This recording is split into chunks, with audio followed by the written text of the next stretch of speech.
বিএনপির কোন নেতার আনতে চাইতেছ?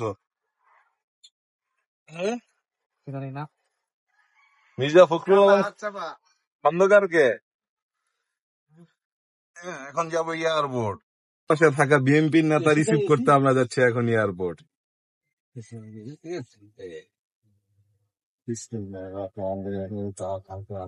বলো, জাতির উদ্দেশ্যে কিছু বলো। 15 বছর কিছুদিন বন্দি থাকার পর আজকে আনতে যাচ্ছি শান্ত কুখ্যাত ভাইকে। 15 বছর সুইজারল্যান্ডে পালিয়েছিল, তাকে আনার জন্য যাচ্ছি আমরা, তাই না? দোয়া করবেন তাকে যাতে আমরা সুস্থভাবে নিয়ে আসতে পারি, দেশের একজন প্রধানমন্ত্রী হিসেবে দাঁড়া করাইতে পারি। ওকে,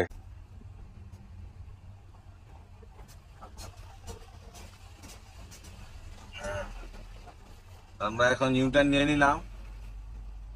ইউটার্ন নিয়ে চলে যাচ্ছি এখন আমরা এয়ারপোর্টের উদ্দেশ্যে, আমাদের সেই সংগ্রামী সেনাকে আনতে বিএনপির। রাস্তাঘাট একদম খালি, রাস্তাঘাটে কোনো গাড়ি ঘোড়া নাই। যে ব্যান গাড়ি নিয়ে কেউ চিটাগাং বা কক্সবাজার যাওয়ানোর উদ্দেশ্যে রওনা দিয়েছে হয়তো বা।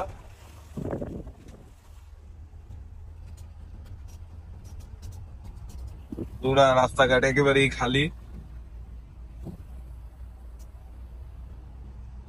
রাস্তা সেফ নিও ভাই।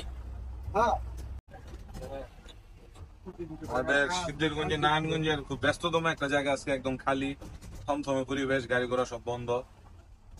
এটা হচ্ছে ঢাকা থেকে চিটাগাং বা কক্সবাজার যাওয়ার জন্য সব ধরনের বাসের টিকিট কাউন্টার গুলো এদিকে আসছিল।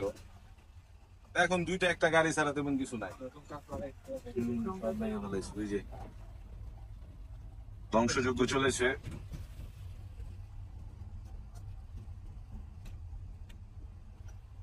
আগে তো কাউন্টার খোলা, একদমই রাস্তা ফাঁকা। এই জায়গায় ব্যাপক সংঘর্ষ হয়েছিল পুলিশের ছাত্রদের ভিতরে।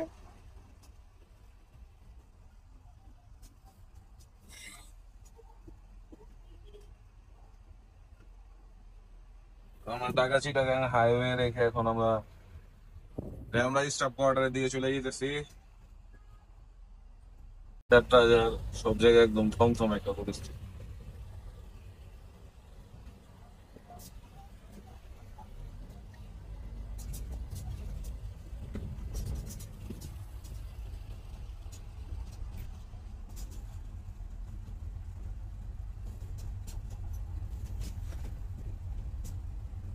একদমই গাড়ি ঘোড়া নাই রাস্তায়।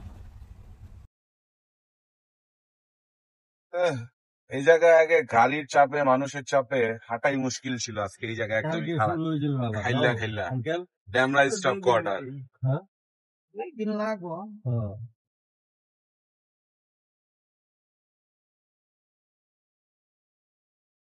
কিছু সংখ্যক পরিবহন আছে, তারা চলতেছে।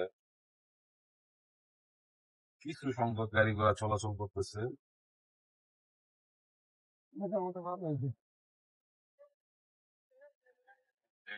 মানুষের এখনো আতঙ্ক কাটে নাই।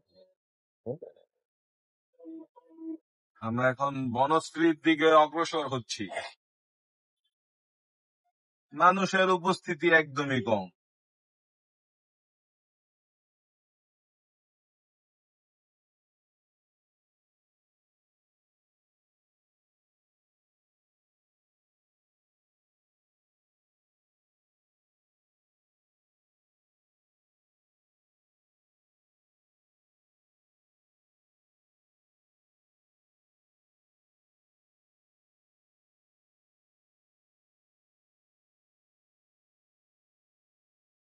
আমরা ইতিমধ্যে বনশ্রীর কাছাকাছি চলে এসেছি এখন।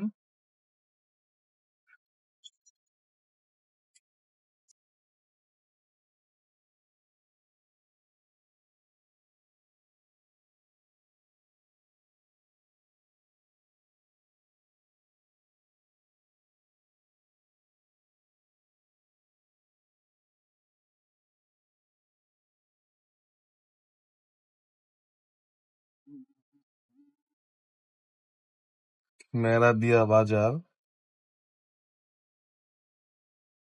এই জায়গায় তো অনেক লোক থাকার কথা, কিন্তু আজকে এরকম একটা লোক নাই।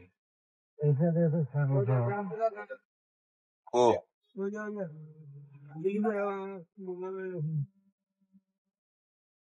ভিতরে রামপুরা থানা টিভি সেন্টারটা দেখে যাওয়ান লাগবো রে। হ্যাঁ পুরা থানা তো অনেকটা পুরো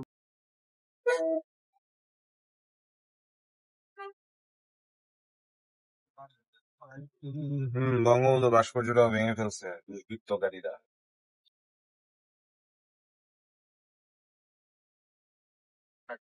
ট্যাঙ্কের বুলটুথ ঠিক খুলে নাই, কারণ কি জানো, লুটপাটের ভয়ে। হম এখনো মানুষের ভিতরে একটা থমথমে পরিস্থিতি বিরাজ করছে। এটিএম বুলটুথ একটাও খুলে নাই, সব বন্ধ। Ideal School, Banasree Ideal School. ভাই এই আইডিয়াল স্কুল পার হওয়ার পরে বনশ্রীর আমি একটা আলাদাই রূপ দেখলাম। মানে মানুষ যে শেখ হাসিনার বিরুদ্ধে কতটা ক্ষিপ্ত ছিল, ওই দেওয়ালের লেখাগুলি না দেখলে আপনারা বুঝতে পারবেন। সবগুলি দেওয়াল ওনার বিরুদ্ধে লেখা দিয়ে ভরা। রাস্তার ভিতরে অনেক ধরনের গ্রাফিটি দিয়া ভরা, স্প্রে রং দিয়া অনেকেই। মানুষের দোকানে শাটারের মধ্যে, তারপরে বিভিন্ন প্রাইভেট প্রপার্টির মধ্যে লেখা। এই যে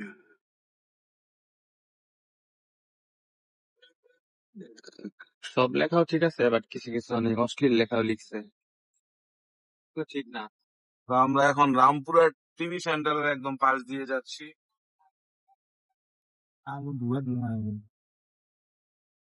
না, ওরা ওই জায়গায় ছবি তুলতেছে।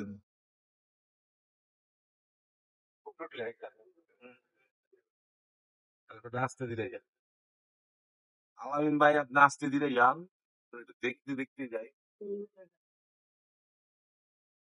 আমাদের জাতীয় এই জায়গায় এখনো অনেক ধ্বংসাবশেষ পড়ে রয়েছে। এই যে হুন্ডা টুন্ডার পুরা দেখা যাইতেছে। এগুলি পুরো সব এগুলি রাখছে বেটা, নতুন কাজটাজ ভাঙা। আগে ডিপোরা ঢেলে গেছে না, আবার রেডি করছে। টিভি সেন্টারের যে বিল্ডিংটা পড়ছে সেটা কোনদিকে? আর্মি ভিতরে মনে হয় ভিতরে করছে। হুম সিসি ক্যামেরা বাইঙ্গা ওই যে একজন বাংলাদেশের পতাকা লয়ে দৌড়াইতেছে।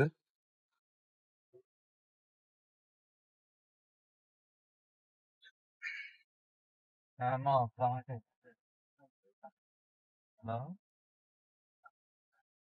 এই যে রামপুরা বিজি পাবে না। ডানে হাতির ঝিল, হ্যাঁ, দিনা বুদিনা গাড়ির অভাবে অনেক মানুষ দাঁড়ায় রয়েছে বুঝি নাই। রাস্তায়, দুর্ভোগ। অনেকে ডিউটি করছে না। কি লাল দাগ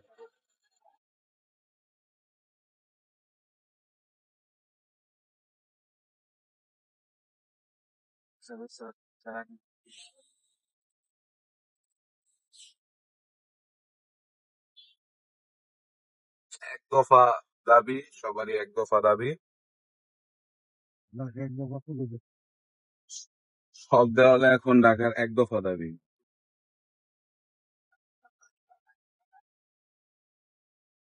কি করতেছে? হচ্ছে তোমার ট্রাফিক।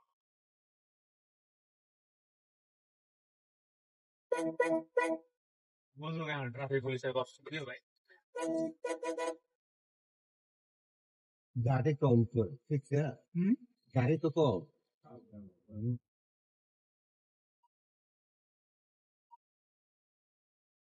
এই জায়গায় তো আগে জামের জন্য একদম চলাচলই করা যেত না।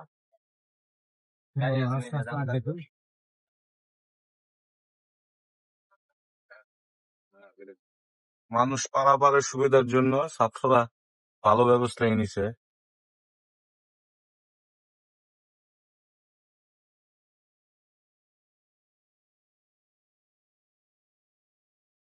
সবাই এই যে এদিকে।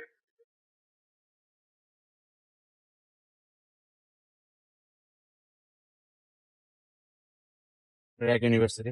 হম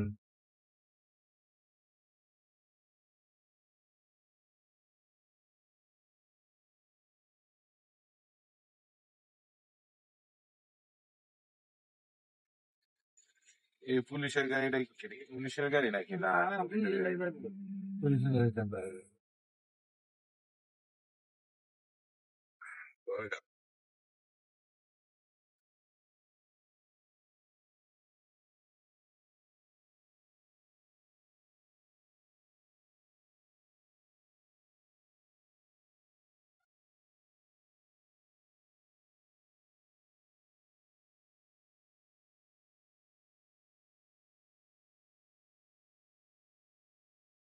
এই যে বাসওয়ালারা এই যে গাড়ি রাস্তার মাঝখানে দাঁড়া করে রাখে ওই যে সামনে ওভার ব্রিজ থেকে রাস্তাটা তারা পার হয় এই হচ্ছে মানে আমাদের সভ্য জাতির অবস্থা।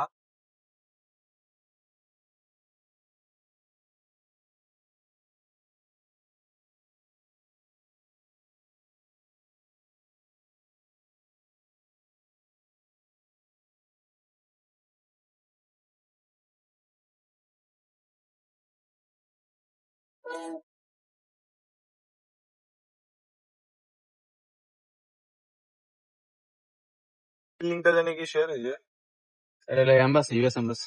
ইউএস এম্বাসি না, এটা তো হচ্ছে এই যে দূতাবাস এম্বাসি দূতাবাস। না, এই সাইডে একটা আলাদা তো না হাই কমিশন। এইটা কি যে এটা দুটোটা এম্বাসির বিল্ডিং, এটাও দুইটা ইলেলি সরায় আমেরিকান এম্বাসি দুইটা দখলে রাখছে না। আমেরিকার পতাকা আছে।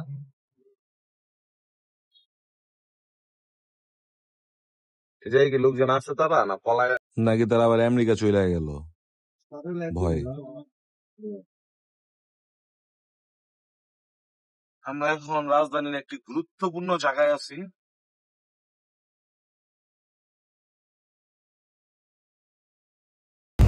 ক্ষত বিক্ষত ঢাকা। এটা ভাঙছে কেটে এই যে কাছের বিল্ডিংটা ঝিনাইদহ না কই জানি একটা হোটেল পুরা দিছে 24 জন পুইরা মুড়ে গেছে। হোটেলটা পুরাইছে কিনলে ওটা আওয়ামী লীগ নেতার হোটেল। এই যে শাহজাহান খানের নাকি বাড়ির বাথরুমের বদনা সহকারে লয়ে করছে ওটার মধ্যে জ্বালাই দিছে বাড়ি জ্বালাই দিছে গেস্ট ছিল হোটেলটার মধ্যে, 24 জন মারা গেছে। আশরাফির বাড়িও জ্বালা দিছে, সাকিবের বাড়িও জ্বালা দিছে। পুরাইনা বাড়ি দেখ। এটা কার বাড়ি? কেমনে ও, এটা হলো ইয়ের মনে হয়, ওই যে 71 টিভি। 71 টিভি সব বানাইলাম।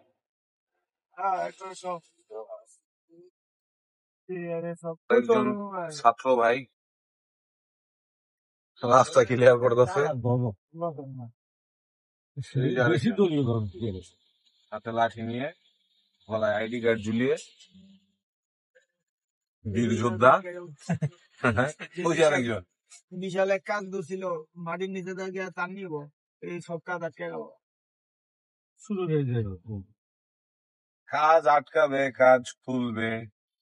যমুনার মনে এক্সট্রা গার্ড দেওয়া রাখছে বুঝছো, যমুনা জানি কেউ কিছু না করতে পারে। রো মনে হয়েছে কই এই এন্ডে দুইকে হেন গিয়া না পোলা পেনের কথা কইতেছি বুঝছো, তুই কেন মানে আর যমুনা করবো না তো, কারণ যমুনা এই তারা রাস্তাঘাটও ঝাড়ু দিতেছে এটা দেখি দেখছি যেগুলো দেখছি এগুলি সবাই একটাও নাই, দেখো এখানে পুরাটা আছে।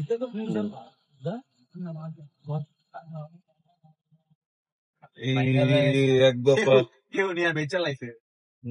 যমুনার সামনে একটা ভিডিও তো দেখলাম, দুই লোকে ছুটে এলো যাচ্ছে কি রে আজকে। এটা আগের এটা আগের ভিডিও। খুনি হাসিনা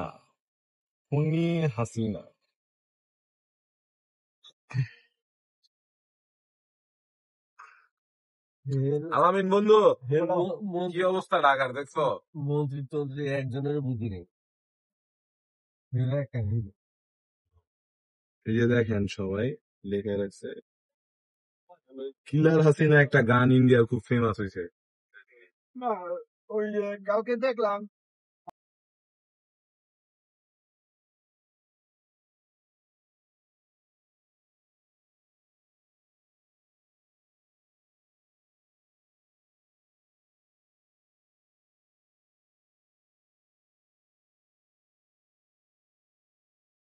এর এই এক্সপায়ার গাড়ি এই জায়গায় কিভাবে নিয়ে আসলে উনি? সবাই মাছ ধরতেছে বিকালবেলা। কি রে সরকারি জায়গাতে সুযোগ পাইছে। সুযোগের সদ্ব্যবহার করছে বাঙালিরা, আমার বাঙালি ভাই ব্রাদাররা সব মাছ ধরায় ব্যস্ত। বঙ্গভবনে মাছ ধরলে এটা তো ফ্রিজের মাছ খুলে নিয়ে আসছে ওনারা, ওই যে দেখেন। আরো থাকবো মাছ তো বিরাট মাছও। হ্যাঁ বুয়া মাছটা দেখছেন, বিশাল মাছ। বল না খালি পাঙ্কাসটা পাঙ্গাস নিবে হ্যাঁ বাংলাদেশের নদী ফাঙ্গাস। না এলিভেটেড এক্সপ্রেস হয়ে বন্ধ না, না এলিভেটেড যে চলতেছে ওই যে খুলছে, খুলে দিছে, ওই যে হুন্ডা হুম। চলতেছে চলো তো ভালো।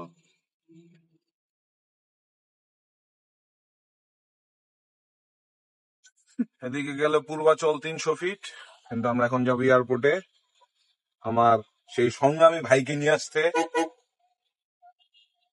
যারা প্রায় 17টি বছর বনবাসে ছিল এই স্বৈরাচারী সরকারের জন্য।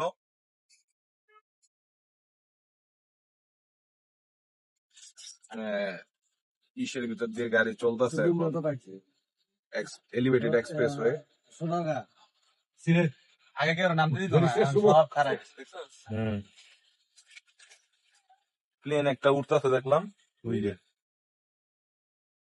দেখা যাচ্ছে না, ঢাকার এজেন্সি দেখা যেতেছে শেখ দিয়া। এটা কি ডিএচএস?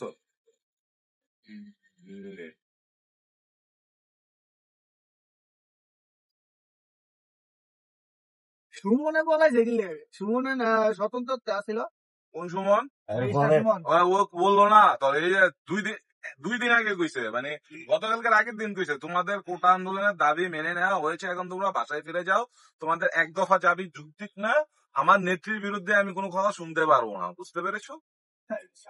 2 দিন ধরে বক্তব্যটা রাখে রাখিস। এটা দিয়ে সে ধ্বংস হয়ে ওর গেছে। বাড়ি ঘুরে লাগছে আসেনি এর বাড়ি। হ্যাঁ বাড়ি আছে এটা আমেরিকান বাড়ি। বাড়ি আছে কিন্তু ট্যালেন্টেড খুব ট্যালেন্টেড হুম।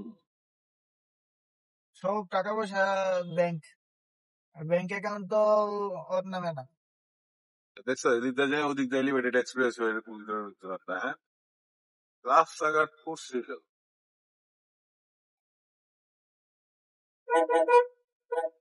এটা কবে হইলো? বামে ঢুকবো না?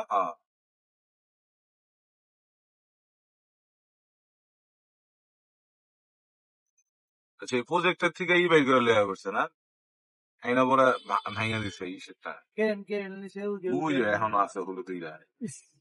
ভাইয়া ফেলতে লাগে।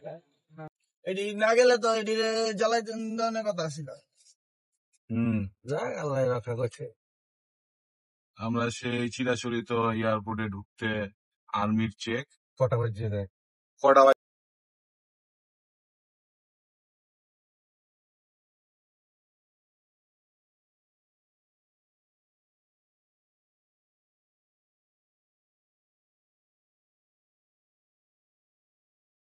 বাংলাদেশের নতুন সূর্যে নতুন এয়ারপোর্টে আমরা এখন। কত ভদ্র পরিবেশ হ্যাঁ গাড়ি ঘোড়া একদম নাই বললেই চলে।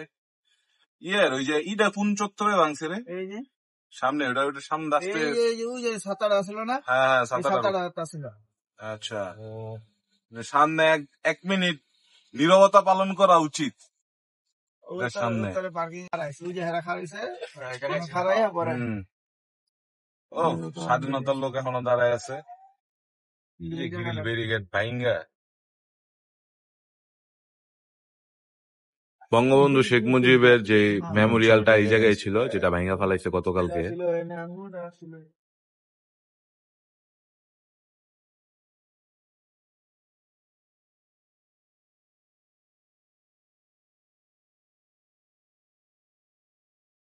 ওই যে এই দিয়ে এখন লাগছে যে এই জায়গা এগুলি তোলা নেই না। না একটু আরে প্রত্যেক স্কুল থেকে, তারপর প্রত্যেক জায়গা থেকে বেটা সবই তুলে লাইছে। শেখ মুজিবর হাসিনার কোন সিটি প্লেন তো ল্যান্ড করে না হ্যাঁ? না, আর 20 মিনিট 10 মিনিট আছে মনে হয়। এত আগে আসলাম কেন আমরা? ওই রাখবে বাবা। ঠিক আছে পার্কিং আছে তাহলে তুমি টাকা চাচ্ছ কেন? টাকা তো আমার কাছে নাই।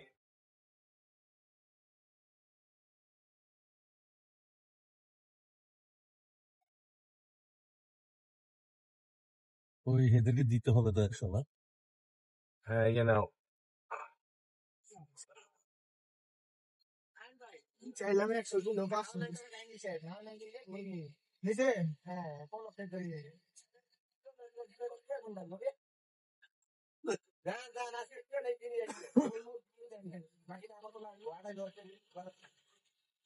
না বুঝলেও তো হইতে হইছে। কি বললে? আজকে 100 না দিলেই তো হয়।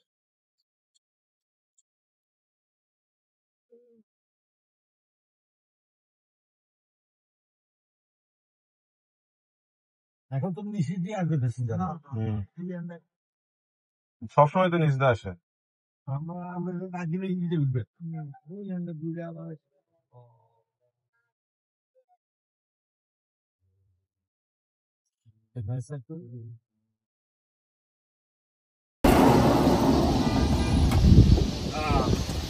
তো কিছুক্ষণের ভিতরে তার বিমান ল্যান্ড করবে এই যে শাহজালাল আন্তর্জাতিক এয়ারপোর্ট। 15 বছর বনবাস শেষে আমরা তাকে নিতে এসেছি।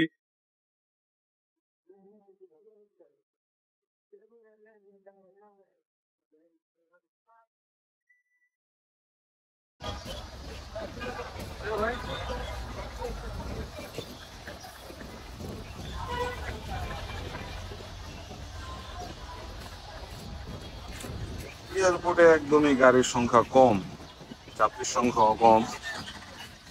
সম্পূর্ণ একটা পরিস্থিতি। এই জায়গায় কিছুদিন আগে আপনারা জানেন একটা জিনিস ছিল যেটা এখন নাই।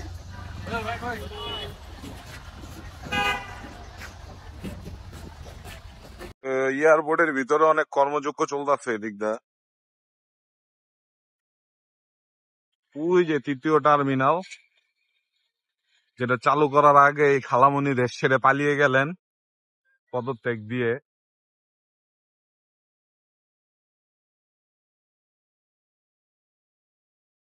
তো একটু পরে ভাইয়া নামবে, আমার ফুয়াতো ভাই তুষার, ওকে নিয়ে চলে যাবো আমরা এখান থেকে।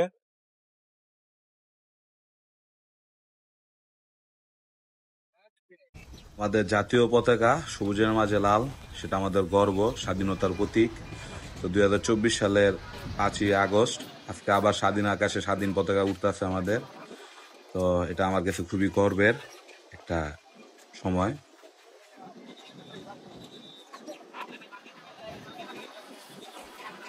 হঠাৎ করে চোখ পড়লো আর্মির গাড়িগুলির ভিতরে, যেটার ভিতরে সম্ভবত ওই যে আইসিটি মন্ত্রী পোলকা ছিল।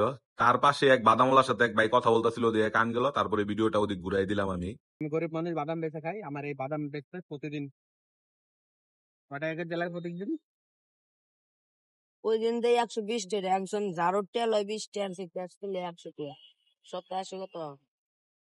আজকে এই জায়গায় এয়ারপোর্টে ঢুকতে কয় টাকা দেওয়া লাগছে মামা? তুমি বলো। ও হ্যাঁ, আগে কিন্তু বলো রেকর্ডিং হয়েছে তোমার, বলো বলো নির্দ্বিধায় বলো বলো, বলো। ডরাও না। 120 টাকা। 120 টাকা দিয়ে এয়ারপোর্টে ঢুকছো, কোন জায়গায়? শাহজালাল আন্তর্জাতিক এয়ারপোর্টে। তোমার নাম কি? বলো।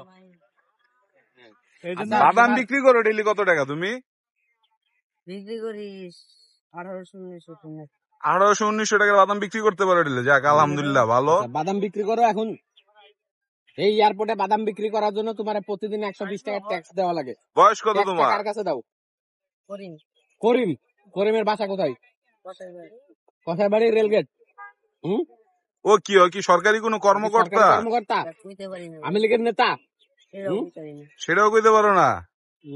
আরে দেশটারে কেমনে খাইতেছে ওরা? গাইস দেখেন, এই যে আমাদের ছোট ভাই বাদাম বিক্রি করে খায়। এই এয়ারপোর্টের ভিতরে বাদাম বিক্রি করতে যায় তাকে প্রতিদিন 120 টাকা দেওয়া লাগে। কে 120 টাকা করে নেয় বলতে পারবো না, কিন্তু তার বিক্রি হয় কত টাকা প্রতিদিন? সেটাই হচ্ছে বড় তাকে কথা। প্রতিদিন 120 টাকা করে দিয়ে তারপরে বাদাম বিক্রি করতে ঢুকতে হয়। এই হচ্ছে আমাদের সোনার বাংলাদেশ। আমরা বাংলাদেশ স্বাধীন করে কি পেয়েছি? এই চামচা পেয়েছি।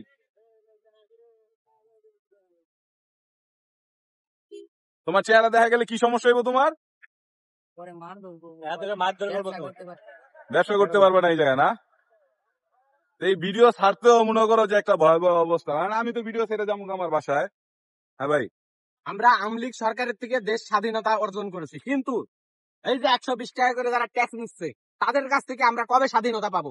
সেটাই হচ্ছে এখন বড় কথা। তাদের কাছ থেকে কবে আমরা স্বাধীনতা অর্জন করব? তাই সবার দৃষ্টি আকর্ষণ করছি, আগামী প্রজন্মে যে সরকার গঠন হবে, আশা করি এইসব এইসব বাচ্চারা যাতে অসহায় না থেকে তাদেরকে যাতে আর ট্যাক্স না দেওয়া লাগে, আশা করি এই কথাগুলো ভেবে চিন্তে একটু দেখবেন। জি, সবাই এই আশাই আমরা আজকের এই ভিডিও এই জায়গায় সমাপ্ত করতেছি। তোমার নাম জানি কি বলছিলে ভাই? মাহিম। তোমার বয়স কত? 10 বছর? 13 বছর। যাক, এখনই সংসারের বার কাঁধে নিছো, খুব ভালো। ঠিক আছে, দেখি কি হয় সামনে। চিন্তা করে দেখছেন, এই 13 বছরের বাচ্চাটা, হ্যাঁ, ওর কাছ থেকে ডেইলি 120 টাকা নেওয়া হয়, সপ্তাহে 800 টাকা। তো 1800 টাকা বেচলে ওর কয় টাকা লাভ হয়? দেখে প্রফিট মার্জিনটা কত ওর? মানে দেশ 71ও স্বাধীন হলো, 24ও স্বাধীন হলো, কিন্তু আমরা স্বাধীন হইতে পারলাম না। এই জায়গায় ছিল শেখ মুজিবুর রহমানের যে ভাস্কর্যটা বা প্রতিকৃতিটা, ছবি আর কি, ভাঙা ফেলেছে। সবাই তো এই জায়গায় ছবি টবি তোলায় ব্যস্ত। তবে ছোটকাল থেকে এয়ারপোর্টে যাই, এরকম নিরাপত্তা বেস্টিনির বাইরে ওই যে ওই পাশে গ্রিলের ওই পাশে দাঁড়ায় থাকতে হইতো সবসময়। কিন্তু এভাবে ক্যামেরা দিয়ে ভিডিও করতে করতে যে এই জায়গায় যে যাত্রী কাউন্টারে আশেপাশে এই জায়গায় যে যাইতে পারবো, কোনো পুলিশ থাকবো না, কোনো বাধা থাকবো না, একটু পর পর পুলিশ উড়াই দিব না, ঠেলা রাখা বাইর করে দিব না, এটা কোনো সময় আমরা কল্পনা করতে পারি নাই, চিন্তা করতে পারি না, এটা আমার চিন্তার বাইরে। আগে যে এরকম তোমরা দাঁড়িয়ে থাকতা গরিব বাঙালিরা, ঠিক আছে, কিন্তু এখন এখন দেখো ভিতরে ঢুকা যায়, বুঝছো? তা বুঝতে হবে তোমাদের।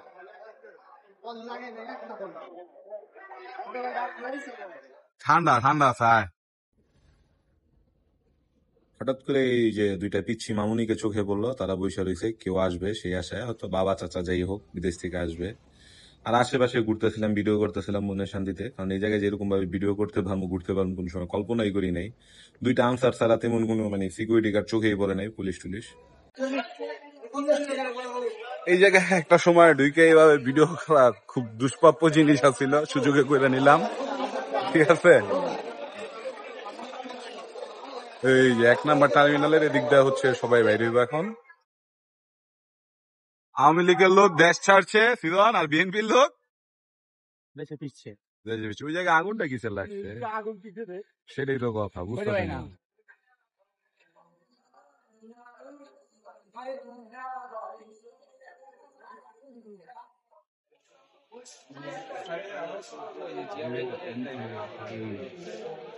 সতেরো বছর পরে দেশে ব্যাগ বেরোক।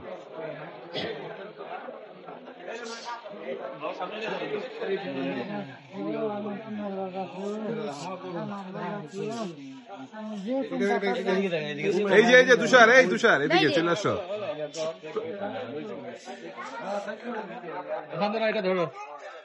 17 বছর পরে দেশ পাও নাই?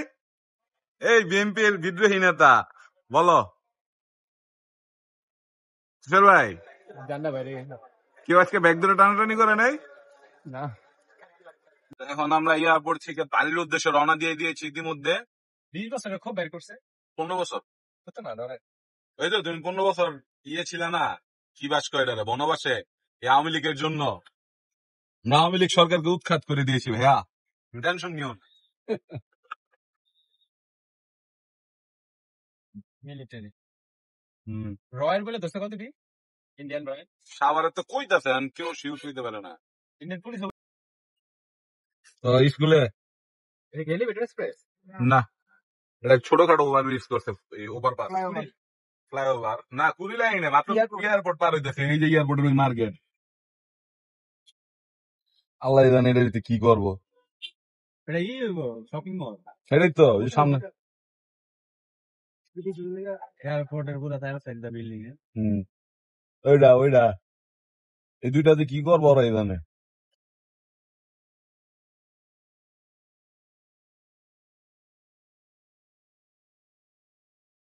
ওই যে আমাদের শাহজালাল আন্তর্জাতিক এয়ারপোর্ট দেখা যাচ্ছে। নতুন কাজ বেশি বলবি তো অনেকখানি ভাই, এর আগে মানে ই করতেছি কি লিগে ডিসেম্বরে কইরা দিত তো।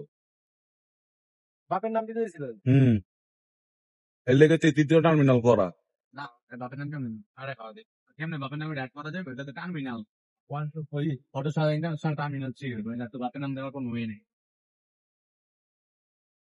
ওই যে এলিভেটেড এক্সপ্রেস ওইটা দিয়ে উঠতে হয়, বুঝছো? টাকাটা যেমন না জায়গা ঢাকাবা আনলে আমরা ভালো ভালো করে টাকা বোনাস সিরিজে হালকা জাম পাবি সন্ধ্যাবেলা না সন্ধ্যায় এসে পরে বাংলাদেশে ফিরে আপনার অনুভূতি কি ভাই? খুবই ভালো হ্যাঁ, এই আওয়ামী লীগ সরকারকে উৎখাত করে আপনি কিরকম মানে আপনার মনে ই কিরকম? আমি কই আসতে পারলে আসার আগে এই বাংলাদেশে যে আপনি ব্যাক করতে পারলেন, হ্যাঁ, এই 15 বছর বনবাসে থেকে আপনার অনুভূতিটা কি? কালকে মেজাজ খারাপ ছিল নাইমে উঠে গেছে আবার আমি এয়ারপোর্ট দেখতেছি বুঝতে এতে মনে হয় আবার ঘুরে লাগলো তো ভাই এটা কোন কথা আপনার সাথে এটা কোন কাজ করলো ভাই? একদিন কয় কি কালকা যাইতি কালাম্মা কালকা যাইতি আজকে কি লাগে চারটা তোমার তো 4টার দিকে ব্যাক গেছো না? কে না বিকালে বিকেলে তো 4টার দিকে। হ্যাঁ হ্যাঁ না এয়ারপোর্ট দেখতেছি না এবার ইয়ে কয় কি কেটে খুব কি রেড আলার এই সরি সিভিল সিভিল কি জানি সিভিল এভিয়েশন। হ্যাঁ মুকুল ভাই হ্যালো ভাই এতক্ষণ যে ভিডিওটা দেখলেন এটা আসলে আমার ফুফাতো ভাই 5 তারিখে আসার কথা ছিল ইটালি থেকে। উনি এই দেশে মনে করেন গন্ডগোলের কারণে 5 তারিখ পৌঁছাইতে পারে নাই ঠিকভাবে। তো উনার প্লেন অলমোস্ট 5 তারিখ বিকাল 4টা বাজে বাংলাদেশে আইসা তারপরে ফেরত গেছে। উনার 5:30টায় ল্যান্ড করার কথা ছিল বাংলাদেশে। তো আমরা একদিন পরে 6 তারিখে যাই উনারে আনতে, ঠিক আছে? তো পুরা ভিডিওটাতে যাই বলছি ওটা জাস্ট দুষ্টামি করে বলছি, ফাইজলামি পারপাসে। কেউ এই ভিডিওটারে সিরিয়াসলি নিবেন না, কারণ এই ভিডিওটা সিরিয়াসলি করা হয় নাই। কারণ শেখ হাসিনা সরকার মানে আওয়ামী লীগ সরকার পতনের পরে মানে জাস্ট 6 তারিখ এয়ারপোর্ট গেলাম, গিয়া দেশের পরিস্থিতি দেখলাম, দেশের পরিস্থিতি কি অবস্থা, কেমনে চলতেছে দেশ। মানে আইন শৃঙ্খলা বাহিনী তো নাই বলে চলে, পুলিশে তো মাইরা টেরে খেদাই দিছে। তো পুলিশে মাইরা টেরে খেদাই দেওয়ার পরে দেশ কেমনে চলতেছে এটাই দেখে এলাম ঢাকা সিটি থেকে নারায়ণগঞ্জ কেমনে কি চলতেছে। যাক, তো আশা করি দেশের পরিস্থিতি অতি শীঘ্রই ঠিক হয়ে যাব, সবাই দোয়া করবেন।